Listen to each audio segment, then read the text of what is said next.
transgenderism, homosexuality, any of that filth. And yes, I called it filth. And if you don't like it that I called it filth, come see me and I'll explain it to you. Yeah, that is Lieutenant Governor Mark Robinson, the Republican nominee for governor of North Carolina. I had a hard time picking clips about him. There's so many floating around of his hate and his bigotry and the idea that we go back to a time when women shouldn't vote. That's who he is. But you know what? He's not the only lunatic running in that state right now. Here is the woman who is candidate for the superintendent of education. Guess where she was finding herself? We are here. You guys can see there's a gaggle in front. There's a gaggle behind. We are on our way to the ellipse because that's where our president asked us to come. And we are here to take back America. We are here to stop the steal. We are here to ensure that President Trump gets 4 more years. And we are here to ensure that the United States never becomes a communist country. Yeah, Michelle Morrow videoing herself at the January 6th riots and the insurrection. She follows QAnon conspiracies. She's called to execute Barack Obama and Joe Biden. And that's who's running for the superintendent of the schools. Not only calling kids mentally retarded. She's a monster. But look, let's not give up on everybody. How can we forget this lady? Mr. Johnson, you helped lead the efforts to overturn the 2020 election results. Will you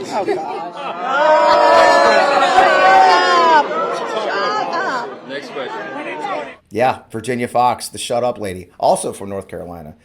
So the Republican Party in North Carolina has become a hurricane of crazy, right? The Democratic Party in the state has a difficult path ahead of them to defeat these extremists, but they've got a secret weapon and a unique leader of the party, Anderson Clayton. She's an activist and the youngest state party chairman of either party in the entire country. And I've had so many people say, you need to sit down with Anderson right away. So I wanted to get her in the hot seat. So I did. I'm Fred Wellman, host of On Democracy with FP Wellman, right here in the MeidasTouch Network. And this is In the Hot Seat with Anderson Clayton.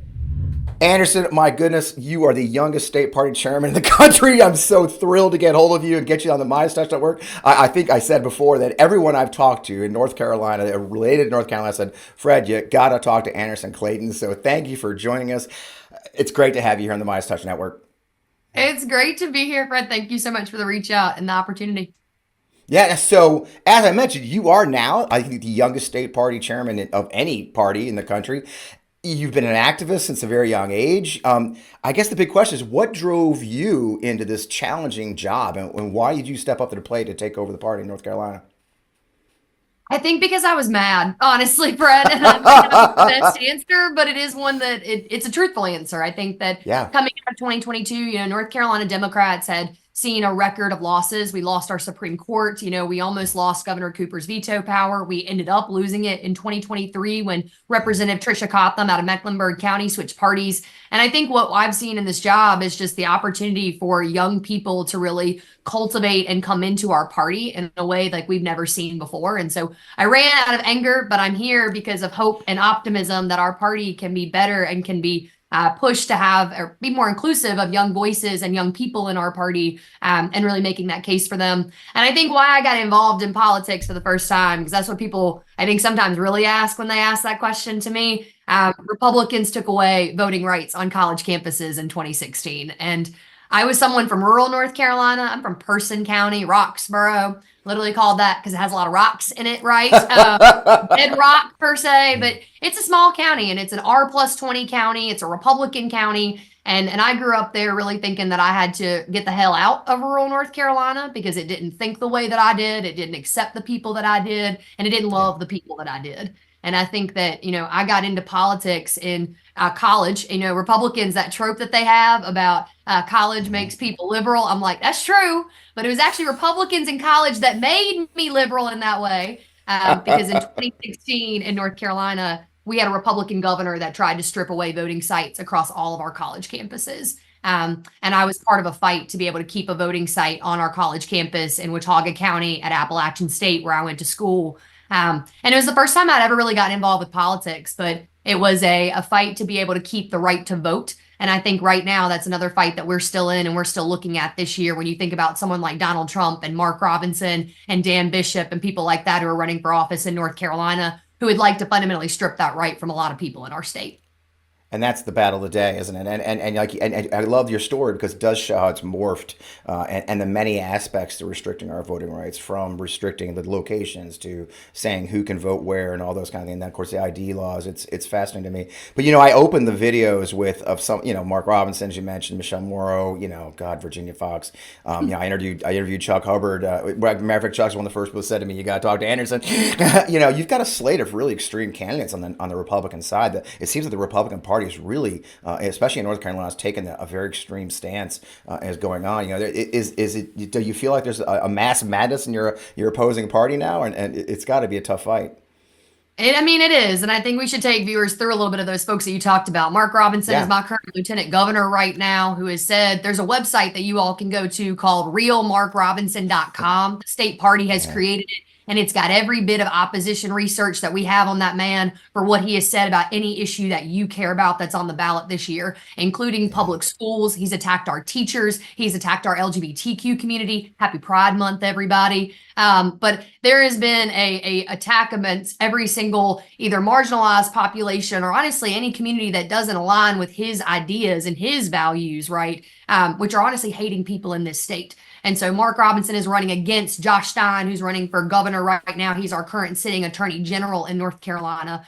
Michelle Morrow, who you mentioned, is running against Mo Green. Mo Green was the superintendent of the third largest school system in North Carolina, Guilford County. And when you look up the #1 high school in the entire country right now, it's a Guilford County school. Wow. And Mo Green is someone that is running for superintendent against Michelle Morrow, who you saw in that little video earlier, that called for the public execution of President Barack Obama, Governor Roy Cooper, and President Joe Biden right now as well. And so someone who thinks more about public execution than public education's got no right teaching our kids, right? Well put. Yeah, exactly. And then you have the slate of congressional candidates. So you've got a big fight ahead of you. And it seems like you are very aware of that. You've stepped out. One of the things, as you said, you're from a rural county, right? And much North Carolina is rural. People forget that. Mountainous. It's a gorgeous, gorgeous state. One of my favorites to visit. I understand you've been on a rural tour around the state. What are you hearing out there? And what drove you to make sure you're getting out there in the state today?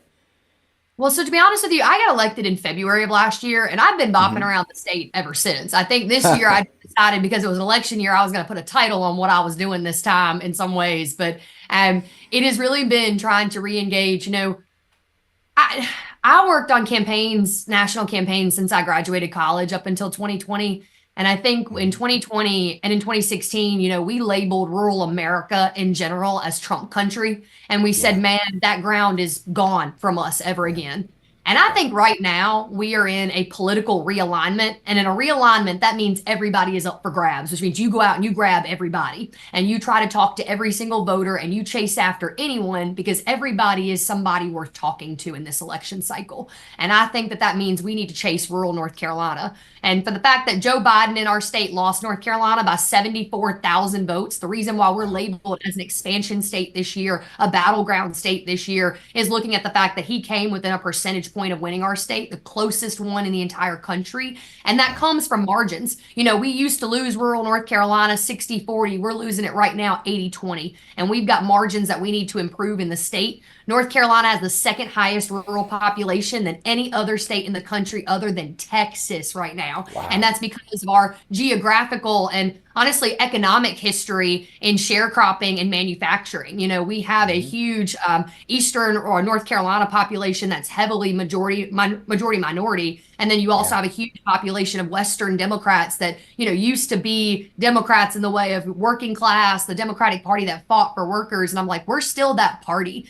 And Joe Biden being the first president to walk on a picket line, being the president to say we need to raise the federal minimum wage. I mean, those are the things for us right now. The person that's trying to create a union economy again for fair workers' rights, that's something that we need to be telling everywhere across our state in North Carolina. That's it. And I've said this too. I spent many years in Virginia the same way, and you can't afford to lose 26 counties by 100 votes, right? So that's the margin, and it is a game of numbers. And I think you're absolutely right. It's wonderful to hear. I live in Missouri now. It's the same sort of thing. We can't just write off entire counties, and if nothing else, getting them engaged. If we don't create more Democrats or engage the ones we have, we won't move forward. So it's wonderful to hear you talk. I'm good friends with Jess Piper, if you know her from my dirt road Democrat Democrat friend, and you're right. I couldn't agree more. That's why I was nodding so fiercely. But by the same token, you do have big issues you're fighting that do affect everybody. I call a lot of these issues supermajority issues, and one of those supermajority issues that we are facing is, of course, women's reproductive rights and abortion. You guys have a very strict law, I think 12 weeks. But what I thought it was interesting about your law, especially, was this two-step process where the woman has to be informed, and there's a lot of information. There's people are afraid of their information being taken, and those kind of things. I mean, it's affecting your medical community. I mean, you have a lot of education institutions. I've read articles about how doctors are afraid to practice there. How is that playing out? And tying that back to the first question about your rural tour, what are you hearing about these rules? And do you think that's going to play a big part of this election?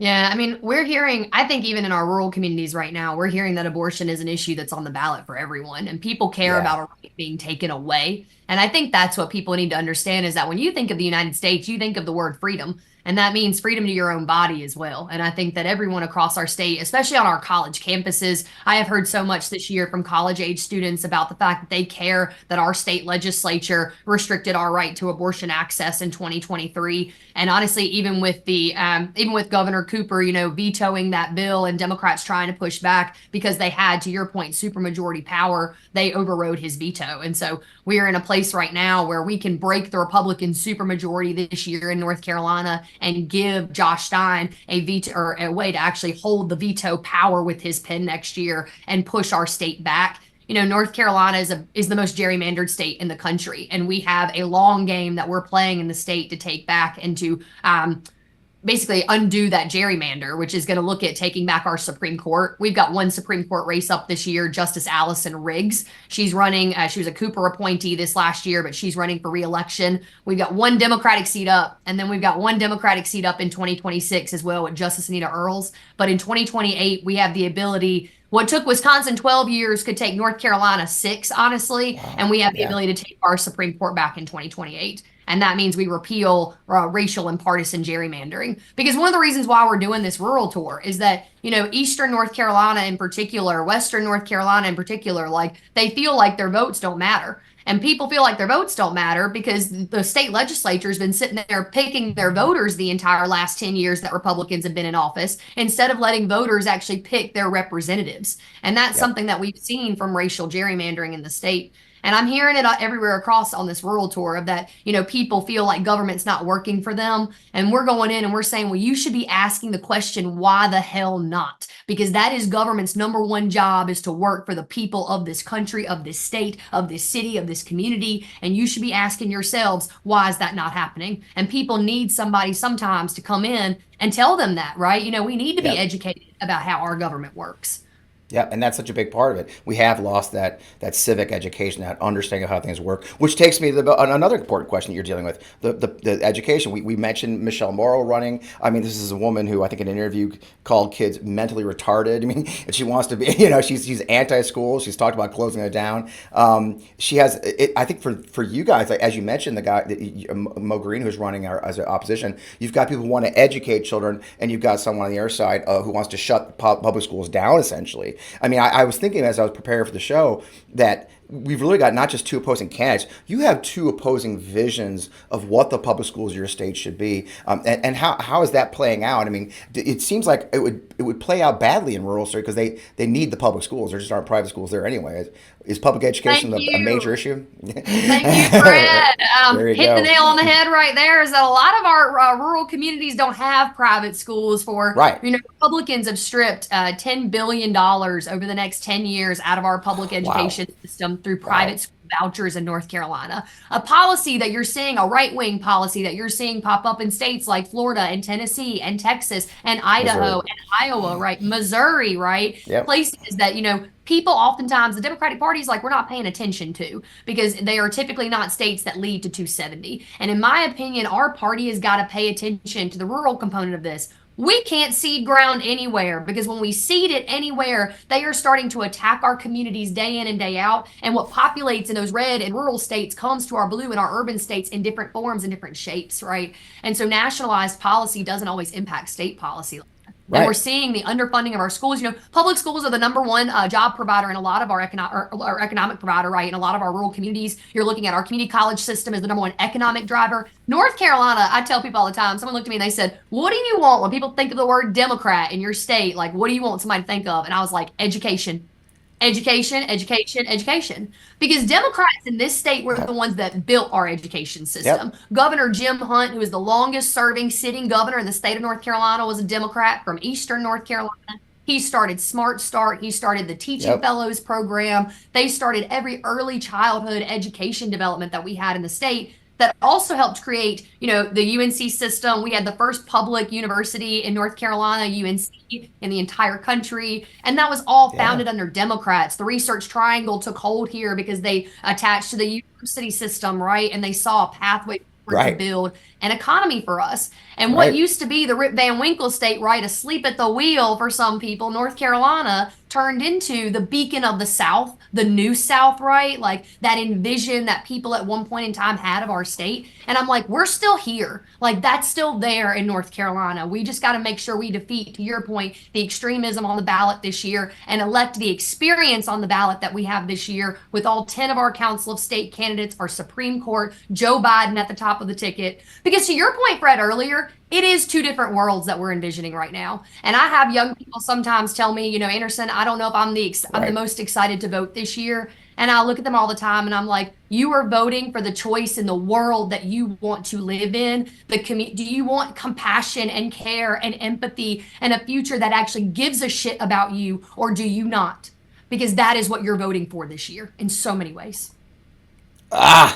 That's why everyone wanted me to get you on the show. I can see why. And you're right. And it is a vision, and it's not conservative. It's blowing budget holes in our state governments. And so you've got a heck of a fight, and that fight matters. And I'm thrilled to see that you're in it and out there and about. And with that, the most important question we always ask in the hot seat is, how can we help? The MeidasTouch viewers are generous and helpful. Where should they go to find out more about what you're doing, Anderson, and more that they can support your party and what you're trying to accomplish in North Carolina?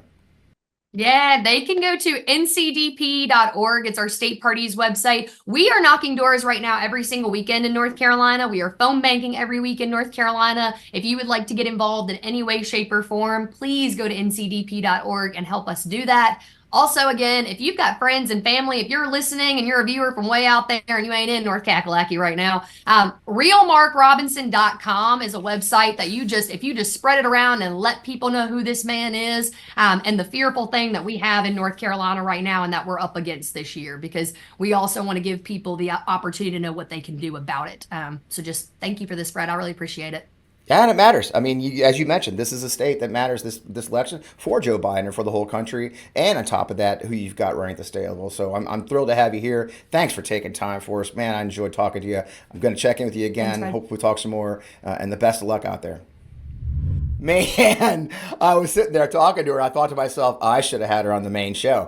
45 minutes wouldn't be enough to talk to Anderson. What a brilliant leader with the right positive energy that we need. And boy, does she nail it there at the end, right? The fact is, North Carolina is such an important state. There's a reason we're looking at it as a swing state. There's a reason we're looking at it as being in play for President Biden and the Democratic Party. So check them out. Follow those websites. I've looked at that website. It's not only fascinating, but also hilarious.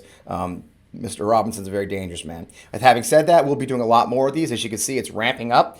I'm getting a lot of calls. Folks want to come join us. They want to meet you guys, the Meidas Mighty. So stay in tune. As always, I am Fred Wellman, host of On Democracy with FP Wellman. New shows every Friday night at 11 p.m. Eastern, 8 p.m. Pacific.